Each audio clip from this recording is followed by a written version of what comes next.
My dear friends, this is doctor Padala Tirupati.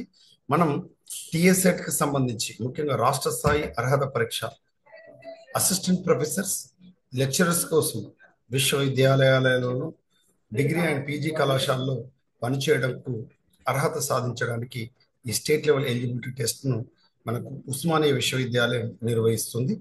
మనకు 2012 నుంచి UGC నిబంధనల మేరకు మనకు టిఎస్సెట్ అనేటువంటిది నిర్వహించడం జరుగుతుంది.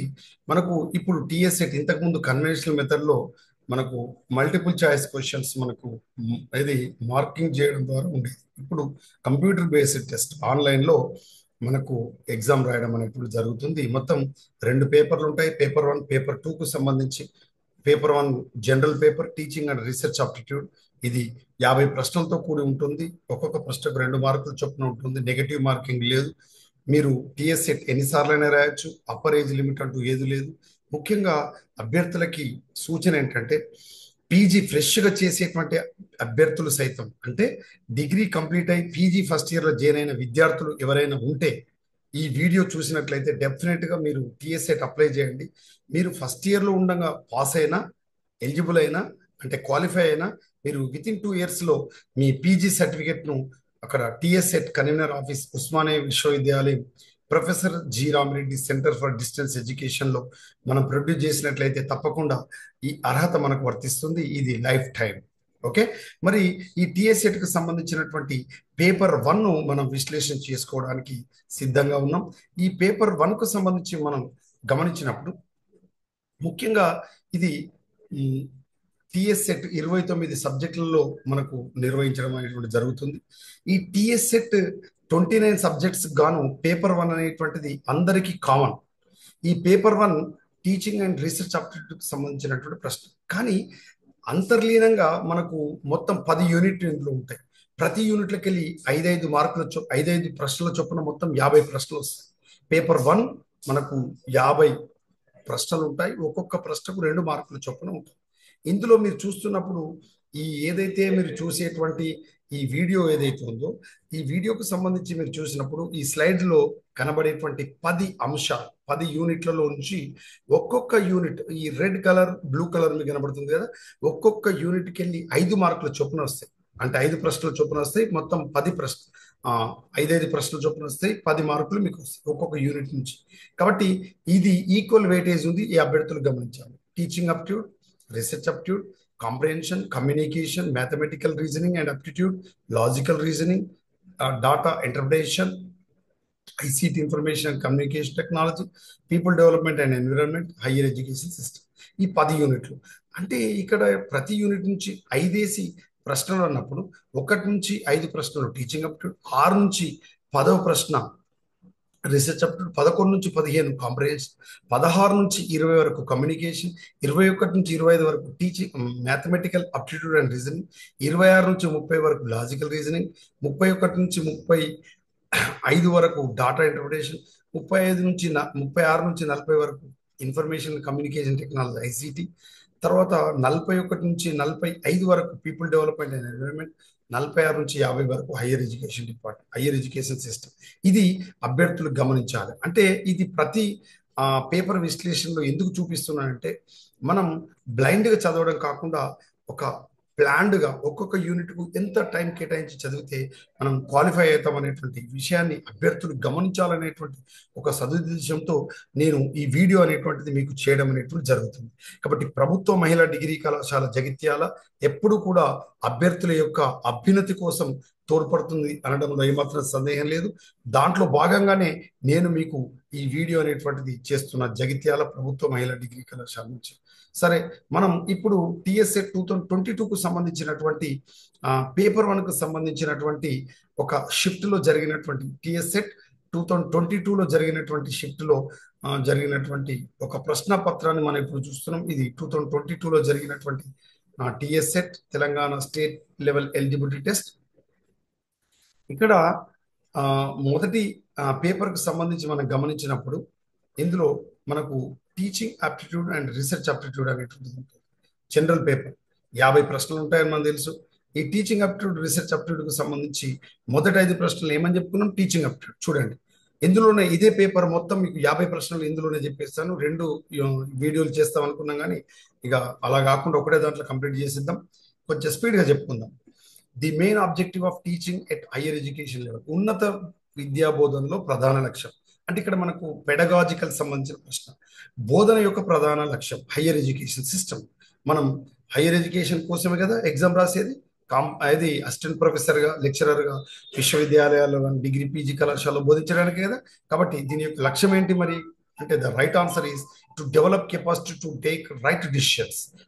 నిర్ణయాలు, సరైన నిర్ణయాలు తీసుకునే సామర్థ్యాలు పెంపొందించడం ఉన్నత విద్య యొక్క బోధన యొక్క లక్ష్యంగా అభ్యర్థులు గమనించాలి. మరి విద్యార్థులను పరీక్ష ఉత్తీర్ణతకు సిద్ధం చేయడమా? నో. పరీక్షకు తయారు చేయడం అనేది ఎప్పుడు పెట్టకూడదు. మీరు నూతన సమాచారాన్ని ఇవ్వడం, మీరేందని సమాచారం ఇచ్చేది. Abundant information is available in the YouTube or even though the Google. To promote teacher centred learning, ఉపాధ్యాయ కేంద్రీకృతమైన విద్యను ప్రోత్సహించడం. ఇది ముఖ్యంగా మనకు టీచర్ సెంటర్డ్గా అంటే దాని అర్థం ఏంటంటే విద్యార్థి స్తబ్దుగా ఉంటాడు, టీచర్ యాక్టివ్ ఉంటాడు. ఇలాంటిది ఎప్పుడు కూడా ఇవ్వకూడదు. లర్నర్ సెంటర్ లేదా స్టూడెంట్ సెంటర్డ్ ఎడ్యుకేషన్ అన్నప్పుడు మనం అనొచ్చు. కానీ బోధన యొక్క ఉద్దేశం అడిగింది కాబట్టి ఇక్కడ సరైనటువంటి నిర్ణయాలు తీసుకునే సామర్థ్యాన్ని పెంపొందించడం. To develop the capacity to take right decision. So this the first question. Second question చూడండి. The primary duty of the teachers is, ఉపాధ్యాయుడి యొక్క ప్రాథమిక కర్తవ్యం, ఉపాధ్యాయుడి యొక్క ప్రధానమైనటువంటి కర్తవ్యం ఏంటిదని అడిగారు. చూడండి, విద్యార్థులకు ప్రజ్ఞా సామర్థ్యాన్ని పెంపొందించడం అంటే ఇంటెలెక్చువల్ స్టాండర్డ్స్ పెంచడమా, విద్యార్థుల భౌతిక దారుఢ్యాన్ని అంటే దృఢంగా దిట్టంగా ఉండడమా పెంచడమా, విద్యార్థుల సమగ్రాభివృద్ధికి తోడ్పడడం. We help all round development of the students. గుర్తుపెట్టుకోండి, విద్యార్థి యొక్క సమగ్ర మూర్తిమత్వం, విద్యార్థి యొక్క సమగ్ర వికాసానికి తోడ్పడేదే నిజమైన విద్య అంటారు. కాబట్టి అసలైన ఆన్సర్ ఏంటంటే ఇది గుర్తుపెట్టుకోండి. ఓకేనా? ఇది విషయాన్ని అభ్యర్థులు గమనించాలి. అంతేకాకుండా మనం ఈ నెక్స్ట్ విద్యార్థులందు విలువలు పెంచడం, విద్యార్థుల విలువను పెంపొందించడం. క్వశ్చన్ ఏమడిగాడు? ప్రధాన కర్తవ్యం అన్నాడు. విలువలను పెంచడం అనేటువంటిది కూడా చూడండి, ఇది కూడా మనకు ఆన్సర్ అవుతుందేమో అని డౌట్ వస్తుంది. గుర్తుపెట్టుకోండి, 4 ఆప్షన్స్ ఖచ్చితంగా ఐడెంటిఫై చేశాక మనం పెట్టాలి. అభ్యర్థులు గమనించాలి, దగ్గర ఉంటాయి ఆప్షన్స్, ఏదైనా కరెక్ట్ అనిపిస్తుంది. చాలా వైజ్గా డిసిషన్ తీసుకొని పెట్టాలి. నెక్స్ట్ థర్డ్ క్వశ్చన్ చూడండి. ఇది మన టీచింగ్ ఆప్టిట్యూడ్లో పిల్లలలో గల దూకుడు ప్రవర్తన అడ్డుకునేందుకు గల ప్రతిభావంతమైన పద్ధతి. Generally the most effective approach dealing with child aggressive behaviour. మనకు తెలుసు ఒక్కొక్క క్లాస్లో చాలా దూకుడుగా ఉంటుంది. అంటే అరే లేదురా భయ్ అంత చాలా అరోగెంట్గా ఉన్నాడు, అగ్రెసివ్గా ఉన్నాడు అనే మనం భావన కలుగుతుంది. మరి అలాంటి వ్యక్తిని మనం ఎలా డీల్ చేయాలి అంటే ముందే ఆన్సర్ ఇచ్చారు చూడండి. To channel his are aggression into legitimate areas of competition. ఆమె లేదా అతని దూకుడు ప్రవర్తన వివిధ పోటీల్లో రాణించేటట్టు చేయాలి. అంటే అతనికి మనం ఖచ్చితంగా ఎలా ఉండాలంటే కేవలం క్లాస్ రూమ్ ఎడ్యుకేషనే కాకుండా ఇంకా ఉన్నతమైనటువంటి అంటే కాంపిటెన్సీ విధంగా ఇతర సామర్థ్యాలు పెంపొందించే విధంగా అంటే ఇంకా ఫాలోఅప్ యాక్టివిటీ ఇస్తూ పోటీ ప్రపంచానికి సంబంధించి కూడా మనం అతనికి రాణించేటట్టు చేస్తే అతను డెఫినెట్గా మనకు వాల్యూ ఇస్తాడు, రెస్పాండ్ అవుతాడు, రెస్పెక్ట్ ఇస్తాడు. అట్ ద సేమ్ టైం చాలా హ్యాపీగా క్లాస్ రూమ్ టీచింగ్ లెర్నింగ్లో ఇన్వాల్వ్ అవుతాడు. నెక్స్ట్ చూడండి, పట్టించుకోకుండా అని అన్నాడు. సెకండ్ ఏంటి, అతని దూకుడు ప్రవర్తన పట్టించుకోకుండా మంచి ప్రవర్తనకి ప్రోత్సాహకాలు ఇవ్వాలి. అంటే మనం ఏం చేయాలి, మనకి ఫ్రెండ్లీ బిహేవియర్, తర్వాత రివార్డ్ ఇవ్వాలి, అంటే ప్రైజ్లు ఇవ్వాలి అని అంటున్నాడు. సో ఇది కూడా ఒక రకంగా మనకు అవార్డ్స్ ఇవ్వచ్చు, రివార్డ్స్ ఇవ్వచ్చు అనేది ఉంటుంది. కానీ ఎప్పుడు ఏదేని ఒకటి సాధించినప్పుడు, అత్యధికంగా మంచి ప్రతిభ కనబరిచినప్పుడు రివార్డ్స్ ఇవ్వడం అనేటువంటిది ఒక మంచి ఇదే. కానీ అగ్రెసివ్ బిహేవియర్ ఉన్నప్పుడు మాత్రం సో మొదటి ఆప్షనే ఇవ్వాలి. థర్డ్ చూడండి, దూకుడు ప్రవర్తన కనబరిచినప్పుడు శిక్షించడం. ఎప్పుడు కూడా గుర్తుంచుపెట్టుకోండి, పనిష్మెంట్ నెవర్ అక్సెప్టబుల్. పనిష్మెంట్ అనే పదం మర్చిపోండి, అసలు అది పెట్టకూడదు. 4 ఆప్షన్ చూడండి, అనుచిత ప్రవర్తన క్షమాపణ. అరే నన్ను సారీ చెప్పు, క్షమాపణ అడుగు, ఎక్స్క్యూజ్ అడుగు, అవన్నీ మనం అలాంటివి అసలు కోరమని కూడా కోరకూడదు. గుర్తుపెట్టుకోండి, మనకు ఈ విద్యా హక్కు చట్టం ఉంది, రైట్ టు ఎడ్యుకేషన్ యాక్ట్ ఉంది, తర్వాత ఎన్ఈపి నేషనల్ ఎడ్యుకేషన్ పాలసీ 2020 ఉంది. బట్ చాలా జాగ్రత్తగా ఉండాల్సినటువంటి అవసరం. Next fourth question, teaching aptitude. బోధనలో ఉపన్యాస పద్ధతికి సంబంధం లేని ప్రవచనం. ఉపన్యాస పద్ధతికి సంబంధం లేనిది అడిగాడు. అంటే ఉపన్యాస పద్ధతి అంటే లెక్చర్ మెథడ్కు రిలేటెడ్ కానిది అడిగాడు. ఇక్కడ లెక్చర్ మెథడ్కు సంబంధం లేనిది అంటే మిగతా 3 లెక్చర్ మెథడ్కి రిలేటెడ్ అనమాట. ఇది ఒకటి సంబంధం లేనిది అని అర్థం చేసుకోవాలి అభ్యర్థులు. So which of the following statement is not correct with regard to lecture method in teaching? తార్కిక ఆలోచన పెంపొందించడం. తార్కిక ఆలోచన పెంపొందించడం లెక్చర్ మెథడ్లో ఉండదు. ఇది మనకు ప్రాజెక్ట్ మెథడ్లో కానీ లేదా లెబొరేటరీ మెథడ్లో కానీ, ఓకేనా, ఈ ఈ మనకు ఈ ఇన్నోవేటివ్ అప్రోచెస్లో ఉంటుంది తప్ప టీచింగ్ లో తార్కిక ఆ వివోచన పెంపొందించడానికి ఈ లెక్చర్ మెథడ్, డిమాన్స్ట్రేషన్ మెథడ్ సరిపోదు. మరి లెక్చర్ మెథడ్కు సంబంధించేది విషయ పరిజ్ఞానాన్ని పెంపొందించడం. ఎస్, లెక్చర్ మెథడ్కు విషయ పరిజ్ఞానం పెంపొందిస్తుంది. ఇది ఏకదిశ ప్రక్రియ. లెక్చరర్ దంచుతూ ఉంటాడు, టీచర్ విద్యార్థులు వింటూ ఉంటారు. ఈ పద్ధతిలో విద్యార్థులు నిష్క్రియాత్మకంగా ఉంటారు. Yes, students are always passive in this teaching method. Lecture method ఎప్పుడు ఉపయోగపడుతుందంటే ఒక కొత్త చాప్టర్ కానీ, ఒక కొత్త యూనిట్ని కానీ, ఒక నూతనంగా జరిగిన అంశాలను, కొత్త కనుక్కున్న అంశాలను వివరించడానికి మాత్రమే అది మనకు ఈ లెక్చర్ మెథడ్ అనేటువంటి ఉపయోగపడుతుంది. కానీ ఇక్కడ అడిగిన ప్రశ్న ఏంటిది? సంబంధం లేనిది అని అడిగాడు. అంటే నాట్ కరెక్ట్. చూడండి క్వశ్చన్ చూడండి, నాట్ కరెక్ట్ అడిగాడు. కాబట్టి తార్కిక ఆలోచన పెంపొందించడం. నెక్స్ట్ టీచింగ్ అప్టిట్యూడ్ లో last question, fifth question. A diagram speaks more than 1000 words. ఒక చిత్రం 1000 మాటల కంటే మెరుగైంది అన్న ప్రవచనం ప్రకారం కింద 4 ఆప్షన్స్ చూడాలి. ఏంటిది అది? బోధనలో చిత్రపటాలు ఉపయోగించాలి. చూడండి, మనకి ఈజీ, ఇది కూడా కరెక్టే అనిపిస్తుంది. తరగతి గదిలో ఎక్కువ మాట్లాడాలి, ఇది ఎట్టి పరిస్థితుల్లో కరెక్ట్ కదా అనుకోండి. తర్వాత తరగతి గదిలో బోధనోపకరణాలు ఉపయోగించాలి. Use teaching aids in the classroom. మనకు not speak too much in the classroom. అసలు తరగతి గదిలో మాట్లాడకూడదు. టీచర్ మాట్లాడకపోతే యాక్సెప్ట్ అవుతుందండి? కాదు. కానీ ఇచ్చిన ఆ క్వశ్చన్కి a diagram speaks more than 1000 words అన్నప్పుడు దీని యొక్క ఉద్దేశం ఏంటిది? Multi sensory approach. ముఖ్యంగా బోధనలో బోధనోపకరణాలను వాడాలి.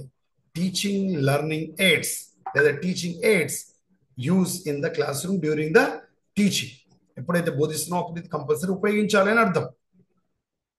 నెక్స్ట్ ఇక 5 ప్రశ్నలు టీచింగ్ అప్టిట్యూడ్ అయిపోయినాయి. మీరు అబ్జర్వ్ చేయాలి అభ్యర్థులు. 6వ ప్రశ్న నుంచి మొదలుకుంటే ఇది రీసెర్చ్ అప్టిట్యూడ్కి సంబంధించి, అంటే పరిశోధనకు సంబంధించి. చూడండి, ఆధునిక సమాజంలో పరిశోధన ప్రధాన అంశం కానిది. చూడండి, మళ్ళీ నాట్స్ కానిది అడిగాడు. చూడండి, కాబట్టి ఆధునిక విషయ పరిజ్ఞానంలో ముందుండడం పరిశోధనకు సంబంధించింది. To discover new things. పరిశోధనలో కొత్త అంశాలు, నూతన అంశాలు కనుగొనాలి. ఎస్, కనుక్కోవాలి.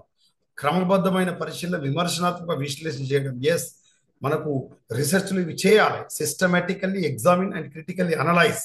క్రమబద్ధమైన పరిశీలన, విమర్శనాత్మక విశ్లేషణ చేయాలి. కానీ అడిగిన ప్రశ్న ఏంటిది? కానిది అని అడిగాడు.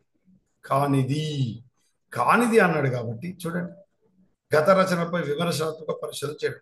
To right critic on the earlier writings. గత వాటికి మనకేం సంబంధం అండి? కాదు, వాటి మీద విమర్శలు చేయాల్సిన అవసరం లేదు. నెక్స్ట్ 7th క్వశ్చన్, అంటే దట్ మీన్స్ రీసెర్చ్లో 2nd question. To the research that applies the law at the time of field study to draw more and more clear ideas about the problems. ఇక్కడ ఏమన్నాడంటే, ఏదైతే క్షేత్రస్థాయి పరిశీలన లేదా క్షేత్రస్థాయి అధ్యయనంలో సమస్య ఏదైతే ఉందో ఆ సమస్యకు సంబంధించినటువంటి అంశాలను నిశితంగా పరిశీలించడానికి అవసరమైన విషయాలను అనుప్రయుక్తం చేయడానికి చేసే పరిశోధన రకం ఏంటిదని. అంటే మనకు రీసెర్చ్ టైప్ అడిగాడు. రీసెర్చ్కు సంబంధించి హిస్టారికల్ మెథడా, లేదా మనకు యాక్షన్ రీసెర్చా, ఎక్స్పెరిమెంటల్ రీసెర్చా, కేస్ స్టడీ. గుర్తుపెట్టుకోండి, ఇక్కడ ఎక్స్పెరిమెంటల్ స్టడీ రైట్ ఆన్సర్ అని గుర్తుపెట్టుకోవాలి. ఒకవేళ ఎక్స్పెరిమెంటల్ స్టడీ లేకపోతే ప్రాజెక్ట్ మెథడ్ అని మనం పెట్టుకోవచ్చు. Okay, experimental research is the right answer of this question. Next 8th question, అంటే ఇది మనకు రీసెర్చ్లో మనకు 3వ ప్రశ్న. The experimental study is based on. ప్రయోగాత్మక అధ్యయనానికి మూలాధారం ఏంటిది అని అడిగారు. కింద 4 ఆప్షన్ చూడండి. ద మ్యానిపులేషన్ ఆఫ్ వేరియబుల్స్ యొక్క తారుమారు, conceptual parameters, replication of research, survey of literature. మరి ఇందులో ప్రయోగాత్మక అధ్యయనానికి మూలాధారం ఏంటిదంటే ద మ్యానిపులేషన్ ఆఫ్ వేరియబుల్స్. ఏదైతే మనకు చరశీల అంశాలు, ఏదైతే వేరియబుల్స్ ఉన్నాయో ఆ వేరియబుల్స్కి సంబంధించి తారుమారు అనేటువంటిది మూలాధారం. నెక్స్ట్ 9th క్వశ్చన్, అంటే రీసెర్చ్లో 4వ ప్రశ్న. అంటే ప్రతి యూనిట్కి వెళ్ళి 5 ప్రశ్నలు వస్తాయి. అభ్యర్థులు గమనించాలి చాలా జాగ్రత్తగా. అంటే 2వ యూనిట్లో 4వ ప్రశ్న ఇది. Which of the following A sampling method is not based on the probability. చూడండి, నాట్ అంటే అనుసరించని, ఈ క్రింది వనలో సంభావ్యతను అనుసరించిన ప్రతిచయన పద్ధతి. ప్రాబబిలిటీ మెథడ్స్ ఉంటాయి కదా, ప్రాబబిలిటీ శాంప్లింగ్స్. ఇక్కడ sample random sampling, simple random sampling, stratified sampling, లేదా కోటా శాంప్లింగ్, సిస్టమేటిక్ శాంప్లింగ్.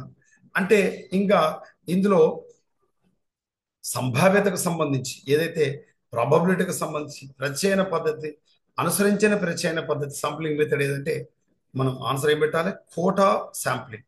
అంటే కోటా ప్రత్యయన పద్ధతి మనకు ఈ సంభావ్యతను అనుసరించినటువంటి మనకు ప్రతిచయన పద్ధతి అని గుర్తుపెట్టుకోవాలి, కోటా శాంప్లింగ్. ఇక రీసెర్చ్లో చివరి ప్రశ్న, ఇది 10వ ప్రశ్న పరిశోధనలో. Which of the following is the first step in starting the research process? అంటే పరిశోధనకు సంబంధించిన సోపానాల్లో మొదటి సోపానం, the first step of the research. ఇందులో పరిశోధన పరికరాల ఆధారాలు శోధించడమా, సంబంధిత పరిశోధన సాహిత్యాన్ని సర్వే చేయడమా, సమస్యను గుర్తించడమా, లేదా సమస్యకు పరిష్కారం వెతకడమా? గుర్తుపెట్టుకోండి, the first step any type of research we have to identify the problem. సమస్యను గుర్తించడమే మొట్టమొదటి మనకి పరిశోధనకు మొదటి స్టెప్గా మనం భావించాలి అభ్యర్థులు. ఇంకా నెక్స్ట్ ఇక్కడికి ఏమైనా 10 క్వశ్చన్స్ అయ్యింది. ఇప్పుడు ఎన్నో క్వశ్చన్కి వచ్చినాం? 11th క్వశ్చన్ వచ్చాం. 11th to 15 ఏమని చెప్పాను? కాంప్రహెన్షన్. ఏంటిది? కాంప్రహెన్షన్. ఇందులో ఒక పారాగ్రాఫ్ ఇచ్చి, ఒక ప్యాసేజ్ ఇచ్చి మనకు చదువుమని అందులోకి వెళ్ళి 5 ప్రశ్నలు ఇస్తారు. ఇది 10th క్లాస్ లెవెల్ వరకు ఉన్నటువంటి ప్యాసేజ్ని చదివి అర్థం చేసుకునే విధంగా మనకి ఇచ్చేటువంటిది అభ్యర్థులు గమనించాలి.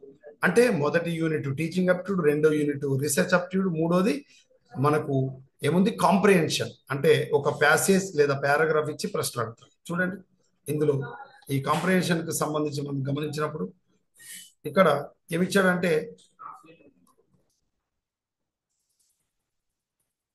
ఇక్కడ యాక్చువల్గా ప్యాసేజ్ ఉండాలి, ఆ ప్యాసేజ్ ఇక్కడ లేదు. ఓకే, ఇది మీరు చూసారు 11 నుంచి 15 ప్రశ్న వరకు. నెక్స్ట్ 16వ ప్రశ్న నుంచి మనం చూసుకున్నప్పుడు రైట్. సో 16వ ప్రశ్న నుంచి మనం తీసుకున్నప్పుడు ఇప్పటిదాకా 3వ యూనిట్ కాంప్రహెన్షన్ పారాగ్రాఫ్ ఇచ్చి 5 ప్రశ్నలు చేయమన్నాడు కదా.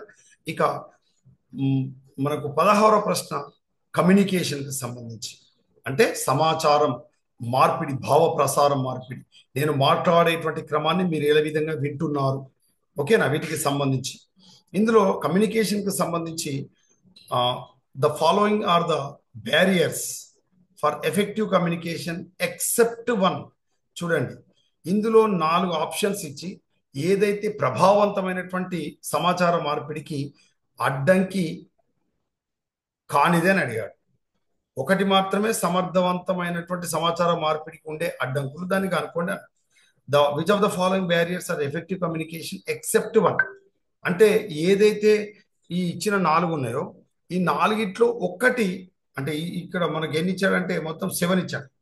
ఈ 7లో ఏదేని ఒకటి మాత్రం ఏది మనకు ఈ సమాచార మార్పిడికి ఏది అడ్డంకి కానిది అన్న. చూడండి, బైపాసింగ్ ఉపమార్గం, ప్రాపర్ ఎన్కోడింగ్. ఓకే, సో అంటే తెలుగులో ఉపమార్గం, సరైన encoding, frame reference, physical distraction, psychological interference, emotional interference, cultural differences. ఇందులో 7 ఇచ్చి ఇందులో ఎన్ని ఈ ఇచ్చిన ప్రశ్నకు సరైన సమాధానం ఉన్నప్పుడు ఓన్లీ 2 అంటే అర్థం ఏంటిది? Proper encoding. ఈ ప్రాపర్ ఎన్కోడింగ్ తప్ప మిగతా అన్ని కూడా సమాచార మార్గానికి అడ్డంకులు ఉండేటువంటి అంశాలు ఉన్నాయి. మానసికంగా సిద్ధంగా లేకపోయినా, భావోద్వేగం జోక్యం చేసుకున్న, సాంస్కృతిక భేదాలు ఉన్నా, లేకపోతే ఫ్రేమ్ ఆఫ్ రిఫరెన్స్ ఉన్న, బైపాసింగ్ ఉపమార్గాలు ఉన్న సరైన ఎఫెక్టివ్ కమ్యూనికేషన్ అనేటువంటిది జరగదు. ఇది అభ్యర్థులు గమనించాలి. ఓకే, కాబట్టి మిత్రమా, ఇచ్చినటువంటి వాటిలో ఇది ఒక్కటి మాత్రమే ఎఫెక్టివ్ కమ్యూనికేషన్కు అడ్డంకి కాదు. మిగతా 1 నుంచి 7 అంశాలు ప్రభావవంతమైనటువంటి సమాచార మార్పిడికి అడ్డంకులుగా పనిచేస్తాయి. ఇక ప్రాపర్ ఎన్కోడింగ్ అనేటువంటిది మాత్రమే అడ్డంకి కాదు. అంటే ఇది ఒకటి మనకు ఎఫెక్టివ్ కమ్యూనికేషన్కు తోడ్పడుతుంది. మిగతా అన్ని అడ్డంకులు. నెక్స్ట్ క్వశ్చన్, ఇది మనకు కమ్యూనికేషన్ సమాచారానికి సంబంధించి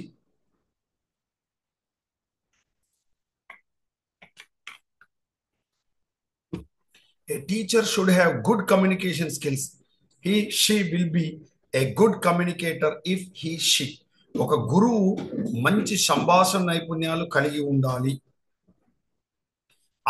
ఆమె ఒక మంచి ప్రసారకుడిగా ఉండడానికి. ఇక్కడ ఏమడిగాడు? A teacher should have good communication skills. ఎందుకు? She will be a good communicator అంటే మంచి సంభాషణ నైపుణ్యాలు కలిగి ఉన్నప్పుడు ఒక మంచి ప్రసారకుడిగా ఉండడానికి అని ఇచ్చాడు. ఇప్పుడు ఇది దేనికి సంబంధించి అంటే ఆమె తరగతి గది నుంచి ప్రశ్నలు అడగడానిక, మంచి మార్కులు స్కోర్ చేయడానిక, సంబంధిత ప్రశ్నలు అడగడానికి విద్యార్థులు ప్రోత్సహించడానిక అంటే answer help students to ask relevant questions. ఎందుకు? ఇక్కడ మనకు టీచర్కు మంచి కమ్యూనికేషన్ స్కిల్స్ ఉన్నాయి, మంచి ప్రసార సాధకుడిగా ఉన్నాడు. కాబట్టి స్టూడెంట్స్ డెఫినెట్గా మనకు మంచి సంబంధిత ప్రశ్నలు అడగడానికి విద్యార్థులకు ప్రోత్సహిస్తారు. టీచర్ అడుగుతాడు, స్టూడెంట్స్ నుంచి కూడా అడిగినప్పుడు ప్రోత్సహిస్తాడు అనమాట. నెక్స్ట్ 18th క్వశ్చన్ అంటే మనకు ఈ కమ్యూనికేషన్కి సంబంధించి 16వ ప్రశ్న నుంచి మనకు ఉంది కాబట్టి 16, 17, 18, 19, 20 ఈ 20వ ప్రశ్న వరకు కమ్యూనికేషన్ సంబంధించి. కాబట్టి 18వ ప్రశ్నను మనం గమనించినప్పుడు 18th క్వశ్చన్ ఇక్కడ ఇచ్చిన ప్రశ్నలో 2 ప్రకటనలు ఉన్నాయి. ప్రకటన ఏ మరియు ఏది కారణం ఆర్ అని పిలువబడతాయి. ఇక్కడ అంటే A and R, assertion and reason అంటారు. ఇక్కడ అసర్షన్ ఏమన్నాడంటే women are depicted in a negative way in the media. అంటే తెలుగులో ఏమంటారంటే మీడియాలో మహిళలను ప్రతికూలమైన పద్ధతులు చిత్రీకరించారని చెప్పాడు. అప్పుడు రీజన్ ఏమంటున్నాడు అంటే media has turned completely unethical modern times. ఏమంటున్నారు? మీడియా ఆధునిక కాలంలో పూర్తిగా అనైతికంగా మారిపోయింది. ఇప్పుడు ఈ ఇచ్చినటువంటి దాంట్లో కింద 4 ఆప్షన్స్ ఇస్తారు, ఏది కరెక్ట్ చూడాలి. ఈ ఇచ్చినటువంటి వాటిలో ఇక్కడ ఏముంటుందంటే A correct, B correct, A correct, R correct, A ఆరుకు సరైన సమాధానం, లేదా A correct, B correct, A ఆరుకు సరైన సమాధానం కాదు, ఏ మాత్రమే కరెక్టు, లేదా ఆరు మాత్రమే కరెక్ట్ అని ఈ విధంగా 4 ఆప్షన్స్ ఇస్తారు. చూడండి ఇందులో ఏది మనం తీసుకోవాలి అంటే చూడండి, ఏ నిజం, ఆర్ తప్పు. అంటే A is true, R is false ఇచ్చినటువంటి ప్రకటనలు. అంటే మీడియాలో మహిళలను ప్రతికూలమైన పద్ధతులు చిత్రీకరించారు, ఇది రైటే. కానీ మీడియా ఆధునిక కాలంలో పూర్తిగా అనైతికంగా మారిపోయిందంటే అది మనం ఎలా చెప్పగలుగుతాం? అసలు మీడియా కరెక్ట్గా ఉండడం వల్లనే ఇవాళ సమాజంలో ప్రతి అంశం ఏది కింది స్థాయిలో ప్రజలకు తెలుస్తుందన్నమాట. కాబట్టి మనం ప్రతి అంశం విద్యార్థులకి లేదా ప్రతి అంశం వ్యక్తులకి అంటే సామాన్య పౌరులకు తెలియజేయడంలో వార్త జగతిని విస్తరింపజేస్తుంది, వార్త జగతిని వర్ధిల్ల చేస్తుంది. కాబట్టి ఎప్పుడు కూడా మీడియా ఏదో ఒకరు అమ్ముడు అయినంత మాత్రాన, ఏదో ఎల్లో మీడియా అని మనం చెప్పుకుంటాం కదా, ఎవడో 1-2 ఛానల్ అమ్ముడు అయినంత మాత్రాన అన్ని ఛానల్ అమ్ముడు అయినని చెప్పడానికి లేదు. అందుకే ఇక్కడ నేను చెప్పేది ఏంటంటే I'm not criticising. So media ఆధునిక కాలంలో పూర్తిగా అనైతికమైంది అనేది 100% తప్పు. ఎందుకంటే నైతికంగా ఉన్నటువంటి ఛానళ్ళు, మీడియా ఉంది కాబట్టే ఇవాళ సమాజం బతుకుతుంది. ఈ విషయాన్ని అభ్యర్థులు గమనించాలి. సో ఏ నిజం, ఆర్ తప్పు. నెక్స్ట్ 19th క్వశ్చన్, ఇది చూసినప్పుడు వాట్ ఈస్ సింక్రోనస్ మీడియా? చూడండి సింక్రోనస్ మీడియా మనం అర్థం చేసుకోవాల్సింది సింక్రోనస్, ఎసింక్రోనస్ అనే 2 అంశాలు మనం అర్థం చేసుకోవాలి. మరి సింక్రోనస్ మీడియా అంటే ఏంటి? ప్రింట్ మీడియానా, లేదా media providing information about the issue and ఈవెంట్సా, లేదా లైవ్ టెలికాస్టా, లేదా మీడియా అండ్ డిజిటల్ ఎన్విరాన్మెంట్? గుర్తుపెట్టుకోండి, ఎప్పుడైనా సరే సింక్రోనస్ అంటే లైవ్ టెలికాస్ట్ అంటే ప్రత్యక్ష ప్రసారం. క్లాస్ రూమ్లో టీచర్ స్టూడెంట్స్ మధ్యలో ఇంటరాక్షన్ సింక్రోనస్ కమ్యూనికేషన్. కానీ నేను ఇప్పుడు మాట్లాడి ఈ వీడియోను నేను యూట్యూబ్ ద్వారా మీకు ఇస్తున్నాను, అది ఏ సింక్రోనస్ మోడల్ అవుతుంది. అర్థమవుతుంది? కాబట్టి ఆన్లైన్ మోడ్లో జరిగేది ఏ సింక్రోనస్, లైవ్ టెలికాస్ట్ అనేటువంటిది సింక్రోనస్. గుర్తుపెట్టుకోండి. అర్థమవుతుందా? రైట్. నెక్స్ట్ ఇందులో కమ్యూనికేషన్లో చివరి ప్రశ్న మనం గమనిస్తే ఏది మనకు ప్రసారానికి సంబంధించి, సమాచార మార్పిడికి సంబంధించి చివరి ప్రశ్న తీసుకున్నప్పుడు మిస్టర్ విజయ్ ఎంఏ అర్థశాస్త్రం పూర్తి చేశాడు. అతను ఒక ఇంటర్వ్యూ హాజరు కానున్నాడు. అతడు సందర్భానుసారంగా దుస్తులు ధరించాడు. ఇది ఎలాంటి కమ్యూనికేషన్కు ఉదాహరణ? ఎలాంటి కమ్యూనికేషన్ అంటే వెర్బలా, నాన్ వెర్బలా, లేదా ఎమోషనలా, సోషల్ లేదా సైకలాజికల్ అని అడిగాడు. గుర్తుపెట్టుకోండి, ఇక్కడ వెర్బల్ అన్నప్పుడు శబ్దాలతో కూడి ఉంటుంది లేదా రాతపూర్వకంగా కూడి ఉంటుంది. అర్థమవుతుందా? నాన్ వెర్బల్ అంటే postures, gestures, only appearance, physical appearance, colour. ఇప్పుడు నేను వేసే డ్రెస్ ఏంటిది? సందర్భానుసారంగా దుస్తులు. ఒక రైతు పొలం దున్నుతున్నాడు, అతను గోచి కట్టి ఏంది బనీన్ పైన ఏది టైట్ గా డ్రెస్ వేసుకొని ఏది దున్నుతున్నాడు. అతను దానికి సందర్భానుసారంగా వేసుకున్నాడు. అది కూడా ఒక నాన్ వెర్బల్ కమ్యూనికేషన్. ఏది మాట్లాడేటువంటి ఇద్దరు వ్యక్తులు మాట్లాడితే. ఒక టీచర్ మంచి టక్ ఇన్షర్ట్ వేసి క్లాస్ రూమ్కి వచ్చి విద్యార్థితో మాట్లాడుతున్నాడు, అంటే విద్యార్థి ముందు నిలబడ్డాడు. మరి ఇది ఎలాంటి కమ్యూనికేషన్? మాట్లాడి అనట్లేదు, అతని ముందు నిలబడ్డాడు, క్లాస్ విద్యార్థుల ముందు నిలబడ్డాడు, కాబట్టి ఇది నాన్ వెర్బల్ కమ్యూనికేషన్. లేదా సైగలు చేశాడు, body language, postures, gestures, eye contact, ఇలా తలను ఆడించడం. అర్థమవుతుందా? నిలబడి ఉండడం లేదా కదులుతూ ఉండడం, ఇవన్నీ కూడా non verbal cues, non verbal communication కి సంబంధించి. ఇది కమ్యూనికేషన్ లో చివరి ప్రశ్న.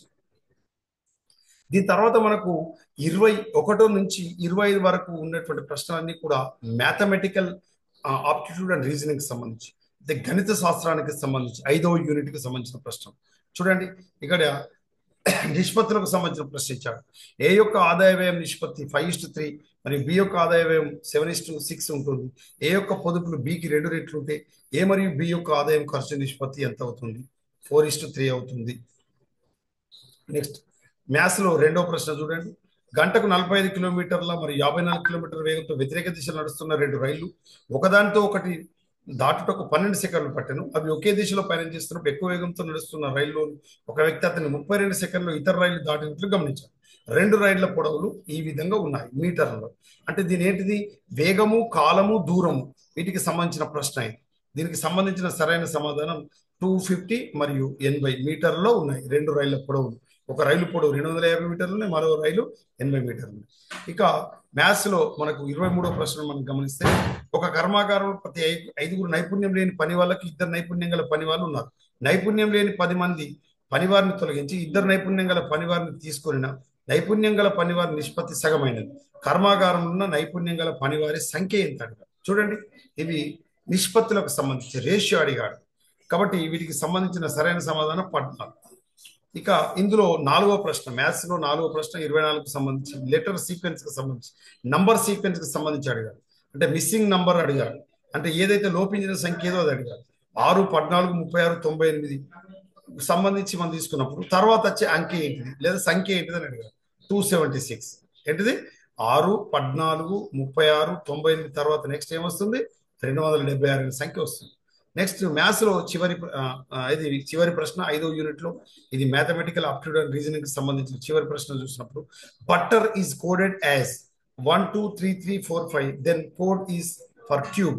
అంటే బట్టర్ అనేది కోడ్గా ఏది 1 2 3 3 4 5 ఉంటే మరి ట్యూబ్ అనేది దేనికి ఎలా కోడ్ చేయబడుతుంది అని అడిగారు. సింపుల్, మీరు ఇది గమనించినప్పుడు ఏది వీటికి మధ్యలో డిఫరెన్సెస్ కానీ, మధ్యలో అడిషన్, డిలీషన్స్, అడిషన్, సబ్స్ట్రాక్షన్స్ కానీ చేస్తే మల్టిప్లికేషన్ చేయడం ద్వారా వీటికి సంబంధించి ఆన్సర్ చేయగలుగుతాం. So the right answer of this question 3214. Tube కు ఏమని పెట్టుకుంటాం? 3214. 3214 ఎందుకు? దీంట్లో ఉన్నటువంటి ఇక్కడ మనం పెట్టుకోవచ్చు. చూడండి, ఇక్కడ మనకు యూను దేనిగా కోడ్ చేశాడు? 2గా కోడ్ చేశాడు. ఓకేనా? బి 2 అవుతుంది. అదేవిధంగా టి అనేటువంటిది దేనికి కోడ్ చేశాడు? 3కి కోడ్ చేశాడు. మరి ఈ దేనికి కోడ్ చేశాడు? ఈ ఈ ఈ అనేటువంటిది 4కు కోడ్ చేశాడు. ఇప్పుడు మీరు చెప్పండి, ఇవే 4 కదా మనకు ఉన్నాయి. ట్యూబ్ అన్నాడు. టీ అంటే ఏది మనకు దేనికి కోడ్ చేశాడు? మనకు ఇక్కడ 3 కాబట్టి 3. ఓకేనా? యు దేనికి కోడ్ చేశాడు? 2. ఓకే. బిని దేనికి కోడ్ చేశాడు? బి. బి అంటే ఇక్కడ 1. 3 2 1. ఈని దేనికి కోడ్ చేశాడు? ఈని 4కు కోడ్ చేశాడు. కాబట్టి 3214. చూడండి, 3214. సో ఇది మ్యాథ్స్కి సంబంధించినటువంటి మ్యాథమెటికల్కి సంబంధించినటువంటి ప్రశ్న. అంటే మొత్తం మనకు మ్యాథ్స్కి సంబంధించిన 5 ప్రశ్నలు.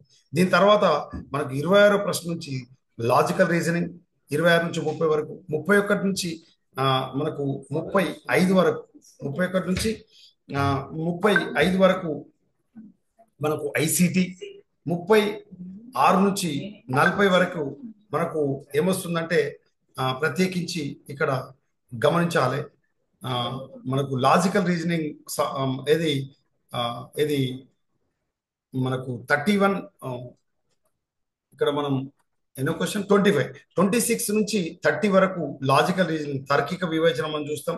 అంటే మనం 6వ యూనిట్.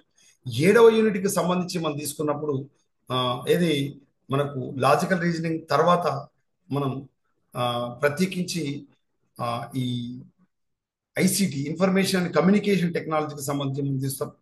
తర్వాత 36 నుంచి అంటే 41 నుంచి 45 వరకు పీపుల్ డెవలప్మెంట్ అండ్ ఎన్విరాన్మెంట్కి సంబంధిస్తాం. 46 నుంచి 50 వరకు మనకు హయ్యర్ ఎడ్యుకేషన్ సిస్టమ్ చూస్తాం. ఇది నెక్స్ట్ వీడియోలో మనం చూద్దాం. I will stop here my dear friends. మనం ఈ 2022కు సంబంధించినటువంటి ప్రశ్న పత్రాన్ని మొదటి 25 ప్రశ్నలు ఈరోజు వీడియోలో చూసాం. నెక్స్ట్ వీడియో మనం రేపటి వీడియోలో మళ్ళీ మనం కలుద్దాం. I wish all success. ముందు విశ్లేషణ చేస్తూ యూనిట్లో వచ్చిన ప్రశ్నల ఆధారంగా మీరు చదివితే పేపర్ 1 మీ సబ్జెక్టులో నిష్ణాతత ఎంత ఉందో, మీరు అత్యంత ప్రతిభ కలిగినటువంటి మీ ఆప్షనల్ సబ్జెక్ట్ అభ్యర్థులైనా అంతకు మించి స్కోరు మీరు పేపర్ 1లో సాధిస్తారనడంలో ఏమాత్రం సందేహం లేదు. ప్రభుత్వ మహిళా డిగ్రీ కళాశాల జగిత్యాల ఎల్లప్పుడూ మీ వెన్నంటే ఉంటుంది. అందుకే నాతో నమ్మకంగా చెప్పండి, పేపర్ 1 తప్పకుండా క్వాలిఫై అవుతాము. Okay, I wish all success.